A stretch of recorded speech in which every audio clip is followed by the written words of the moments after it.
আসসালামু আলাইকুম। আমার কিছু মুরগির বাচ্চার মুখে গোটা উঠছে। এই গোটাগুলো আস্তের উপরে প্রথম নাকে ওঠে, নাক থেকে চোখে ছড়া যায়। চোখে ছড়ানোর পর অটোমেটিক চোখগুলো এরকম বন্ধ হয়ে যায়। দেখছেন, একদম চোখগুলো বন্ধ হয়ে গেছে। এই দেখো, চোখগুলি একদম বন্ধ হয়ে গেছে গা। তো আমি প্রায় মুরগির এই অবস্থা। তো আমি কি করছি, আমি আপনার পটাশ আর চুন মিক্স করছি। পটাশ আর চুনের সাথে আর একটা জিনিস নিছি, সেটা হলো শুধু পটাশের পানি। এই যে শুধু পটাশের পানি, প্রথম পটাশের পানিটা আপনার মুরগি যদি এরকম গোটা হয় তাহলে প্রথম পটাশের পানিটা ওই গোটাটা প্রথম ধুয়ে নেবেন। একদম ধোয়ার পরে কি করবেন, ধোয়ার পরে আপনারা এরকম একদম ঘন করে চুন আর পটাশ একসাথে মিক্স করবেন। মিক্স করার পরে এরকম কটন বাড দিয়ে, ঠিক আছে, কটন বাড দিয়ে আপনারা মুরগির এরকম মুরগির এই যে লাগাই দিছি, শুকাই যাইতেছে গা, এরকম করে লাগাই দিবেন।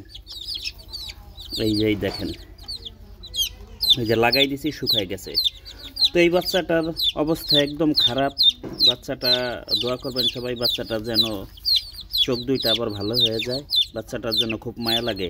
একদম অন্ধ, দেখছেন, একদম হালকা একটু প্রথম গোটা উঠছিল, পরে দেখেন যে কি এই যে এরকম অবস্থা হয়ে গেছে। ঠিক আছে, তো সবগুলোরে পটাশ লাগাই দিছি। কিছু কিছু মুরগির বাচ্চা ভালো আছে, এখনো কিছু হয় নাই, এগুলি তাই আর লাগাই নাই কে। এগুলি একদম পুরো ভালো, এগুলির কিছুই হয় নাই। তো মুরগির বাচ্চার বয়স হইল আজকে 16 দিন। তো 8টা বাচ্চার মধ্যে 1টা 2টা 3টা 4টা বাচ্চার এই সমস্যা। এর পাশাপাশি একটা মেডিসিন আমি ইউজ করতেছি, ওইটা হলো সরকারি মেডিসিন। এইগুলার একদম আপনার 100% কোনো মেডিসিন এখনো বের হয় নাই, এরকম কোনো মেডিসিন বের হয় নাই। তবে আপনি কিছু কিছু এইটা যেন না ছড়ায়, এই জন্য আপনি অ্যান্টিবায়োটিক ব্যবহার করতে পারেন।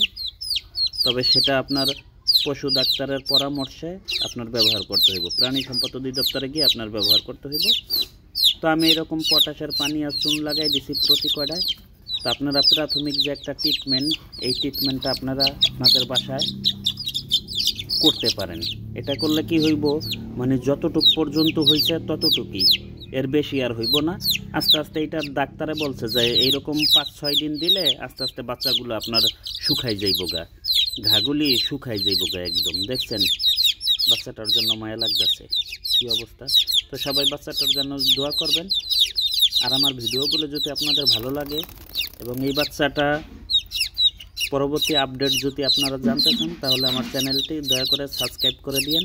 আর যারা ফেসবুক থেকে দেখছেন তারা আমার পেজটা ফলো করে দিয়েন। আসসালামু আলাইকুম।